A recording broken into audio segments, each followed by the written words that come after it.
Halo, Assalamualaikum warahmatullahi wabarakatuh. Perkenalkan, nama saya Saskia Theodora Siswanto dengan nomor induk mahasiswa 053939311 dari Program Studi Sistem Informasi Universitas Terbuka Bandung. Oke, kita langsung ke nomor 1 ya. Kita buka dulu websitenya. Versi 3 masuk sebagai admin. Oke. Nah, ini dashboardnya sama dengan tugas 2. Kita punya data bahan ajar dan pengiriman bahan ajar. Karena di tugas 2 fokusnya ke 2 data ini. Oke. Nah, untuk komponen dan template, saya kasih contoh sederhana itu di halaman dashboard. Di dashboard itu kan merupakan kayak apa ya, landing page-nya. Nah, jadi ketika kita pindah menu, pasti ada komponen tertentu yang tidak berubah seperti navbar maupun sidebar. Nah, si navbar sama sidebar ini kita jadikan suatu komponen dan punya template tertentu. Jadi ketika kita pindah halaman juga mereka akan tetap seperti ini. Oke. Nah, biasanya kan kalau dulu tuh ditulisin sidebar itu ada apa aja komponennya, navbar itu ada kelas apa aja, ada div aja dan sebagainya. Nah, ini tinggal ditulis seperti ini aja karena nanti ada di template. Maksudnya di JS ini komponen. Nah, navbar dan sidebar. Jadi sebenarnya lebih ke dipisahin gitu ya.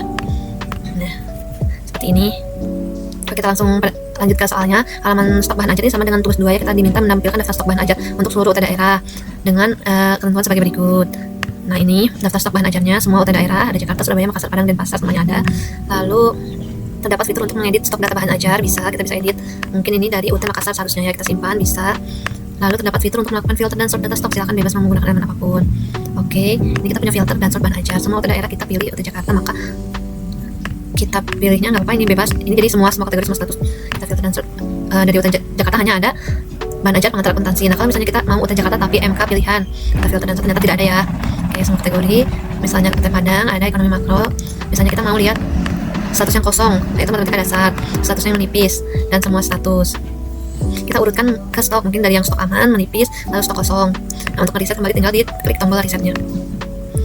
Oke, selanjutnya menampilkan status dari stok bahan ajar, memberikan status aman dan menggunakan simbol ya. Ini udah tadi ya. Terdapat fitur menambahkan data bahan ajar baru melalui formulir kecil.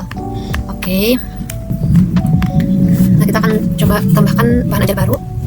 Agama, pendidikan, agama Islam di kategori Jakarta, lokasi Raka 7, hadapan, harganya 90.000, jumlah stoknya 7, safety stoknya 15, buku baru. Oke, kita udah klik enter, bisa. Terdapat fitur untuk menghapus data bahan ajar melalui event, klik tombol icon. Kita coba hapus. Nah, kita muncul pop-up yang mengkonfirmasi penghapusan dan data kepada pengguna. Apakah Anda yakin menghapus data ini? Ya, hapus. Lalu kita coba fitur edit ya. Di praktikum, misalnya UT Makassar, stoknya udah nambah nih jadi 15. Enter. Oke, disimpan. Nah, itu aja paling untuk halaman stok bahan ajar. Karena sama seperti tugas 2, hanya saja bedanya di sini.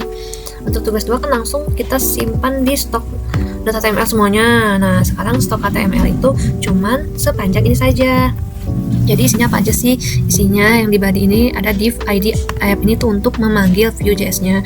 Ada app sidebar yang tadi saya sudah jelasin, app navbar udah saya jelasin juga. Lalu ada ini merupakan komponen-komponen yang nanti akan muncul di halaman stok data HTML.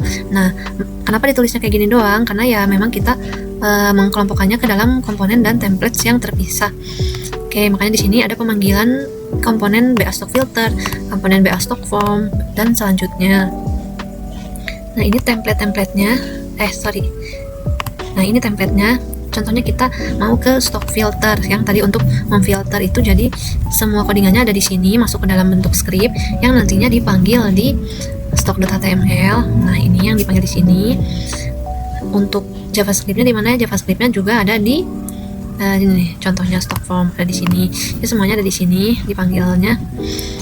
Nah, untuk view utamanya ada di sini, untuk datanya yang computed-nya mana, untuk watch-nya juga kan tadi diminta ada watch-nya. Terus metodenya juga semua ada di sini, karena yang isi-isi ini tuh cuman pemanggilan aja, kayak nih komponen BA stock table, template-nya template stock table. Jadi ini tuh komponen BA stock table yang ada di sini. Bedanya hanya itu saja. Jadi intinya si stock.html ini dipecah per beberapa kategori dan dipisahkan satu persatu di sini. Ini untuk stock formnya, stock filter. Ada status batch yang tadi yang aman menipis kosong juga dipisahin. Progress formnya juga. Maaf, ini di tracking ya, sorry. Nah, ini app modal yang tadi ketika kita mau hapus ada konfirmasi hapus. Ini masuk juga ke template baru atau komponen baru. Oke, selanjutnya kita ke nomor 2. tracking delivery order sama ya sebenarnya.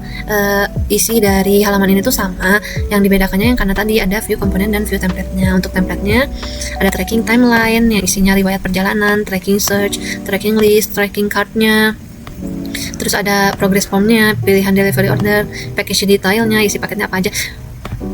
Nah ini order formnya juga tambah delivery order. Nah semua ini tuh ada pasangannya di komponennya, semuanya dari method, view dan sebagainya. Nah untuk view JS utamanya tetap di app.js ya. Lalu kita ngambilnya dari mana ya? Dari data bahan ajar JSON ini. Lalu kita buka ini, tracking. Nah sama kayak tadi di halaman stok HTML juga ada dipanggil komponen-komponen yang ada di tracking.html sebelumnya. Nah sebenarnya kalau di contoh soal kan ditulisnya template-nya satu-satu, tapi saya coba error, jadi untuk alternatif lain saya pakai template loader. Nah itu buat menjalankan si template-nya, jadi pakai script ini. Nah ini template loader ternyata fungsinya ya untuk meload template yang ada di sini. Karena saya udah coba ngetik manual di halaman utama ininya nggak bisa, belum tahu errornya kenapa. Nah untuk alternatif lain, jadi template-nya kita gabungkan di sini di satu file. Jadi nanti ketika di halaman HTML-nya kita udah loading template semua yang ada di data template loader ini. Yang stok juga sama, di bawahnya ada ya. Nah oke, lalu kita ke sini. Halaman ini menampilkan halaman untuk tracking status pengiriman DO bahan ajar seperti tugas ya. Oke, selanjutnya kita ke tracking pengiriman. Nah di tracking pengiriman ini ada daftar tracking delivery order, ada update progress pengiriman dan isi dari DO yang sedang berjalan atau ada. Nah ini menampilkan fitur pencarian berdasarkan nomor DO atau NIM. Pengguna dapat melakukan sambil pencarian dengan menempel tombol cari nomor DO. Kita cobain DO 2025 0004. Nah langsung keluar Agus Pranoto. Tekan escape untuk menghapus create set pencarian dengan menekan tombol escape ya. Escape. Nah. Oke, selanjutnya kita ke terdapat fitur untuk menambahkan input delivery order yang baru. Oke, yang nomornya berurutan lagi dan sebagainya. Ada NIM-nya diisi secara manual, nama, ekspedisi, paket bahan ajarnya, tanggal kirim, total harga. Nah, sebenarnya ini tuh sama seperti tugas 2 juga ya. Kalau terdapat fitur untuk menambah status progres perjalanan, kita cobain aja. Kita tambah delivery order. Nah, tadi kan 4 ya terakhir, ini 5.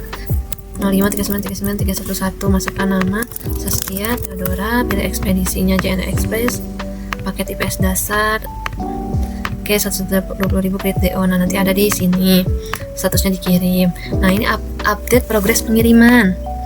Nah kita tuh bisa nge-update nih si yang Saskia ini, masukkan ke tanggal proses, diterima, tambah progres.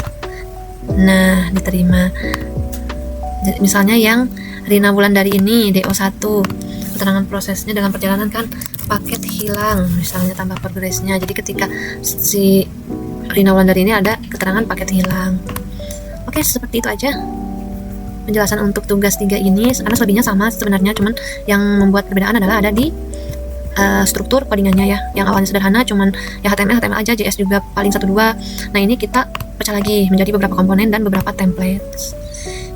Oke, sekian penjelasan dari saya. Mohon maaf apabila ada kesalahan. Jika ada pertanyaan bisa tulis di kolom komentar.